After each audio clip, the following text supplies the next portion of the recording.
All right, y'all. Dolphins D-line. Me and the metric didn't see eye to eye on this. This is a good example of career body of work versus one-year peaks. Now, let's get into it. Here at number 10, I was going to put Ndamukong Suh. Was only there for 3 years. I had to go with Jeff Cross. Led the team in sacks in multiple years, and really is underrated. Played longer. I couldn't leave Jeff Cross off the list in lieu of Ndamukong Suh having one decent year. So you may disagree. That's fine. Let me know down below. To number 9, Trace Armstrong. Came off the bench. Was a sack artist. Big year in 2000. He's really one of the best situational pass rushers of his era. 0 starts, but he made the Pro Bowl, second team All-Pro, 16 and a half sacks, and had 7 forced fumbles this year too, so he balled out. Number 8, Vern Den Herter. Key starter for the undefeated team, not individually dominant. He had some sack number in 72, 10 and a half, and then look at him starting all these games in a row. And this is during the 70s where they were smashed. It was violent in the trenches. Number 7, could really stuff the run. Tim Bowens. I think he's underrated big picture. Out of Ole Miss, look at him. Played his entire 11-year career in Miami. 2 Pro Bowls. 94, he was a defensive rookie of the year. I got him, I think, in the right spot is 7. All right, number 6, Manny Fernandez. If you don't know about Manny Fernandez, you need to. Legend, emotional leader of Don Shula's famous defense. He's really one of the more underrated defenders in NFL history. Known for his playoff heroics.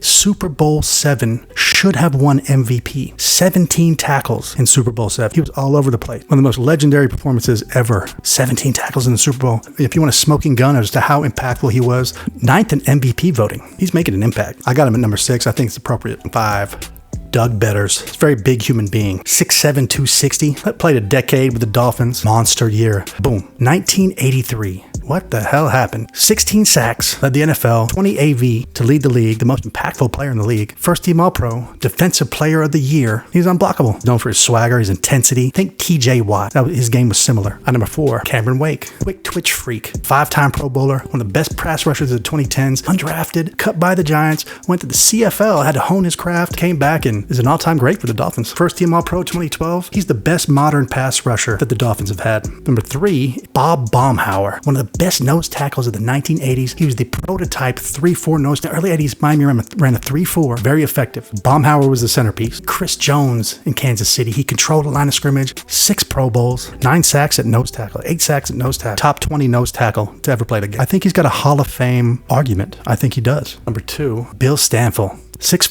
250. He was a big dude out of Georgia. Critical to the undefeated season. No name defense that Don Shula had. This guy was the dominant force. He had one of the greatest seasons by a D-end ever. Doug Betters had the defensive player of the year. This might be better than that. 1973, 18 and a half sacks. The year before, first team All-Pro in the undefeated season. Bill Stanfill was a main character of the Dolphins dynasty. I think he could be in the Hall of Fame. Again, I say that a lot, but I mean, look at it. Played in 3 Super Bowls, won 2, were one of the top 3 best defensive players on the team. Like Baumhauer, I think Stanfield's got a Hall of Fame case. All right, number 1. This one's a no-brainer. This guy was a machine. That's Jason Taylor, man. He was, sack artist, no doubt. Playmaker, too. 2006 was the best season by a Dolphins defensive lineman in history. Won Defensive Player of the Year, first team All-Pro, 13 and a half sacks. He had 9 forced fumbles to lead the NFL. That's a lot of forced fumbles. You want to see a true Hall of Fame resume? Jesus. 7 years in a row of just straight dominance. First team All-Pro 3 times. Jason Taylor out of Akron. Who would have thunk it? There's our 10. Like I said, I couldn't involve Suh. Kind of interesting. Me and the metric differed here. Look at the metric. It's got Suh at 7. Bowen's down at 9, which I disagree with. Metric had Wake at 4 above Baumhauer, but Manny Fernandez at number 3.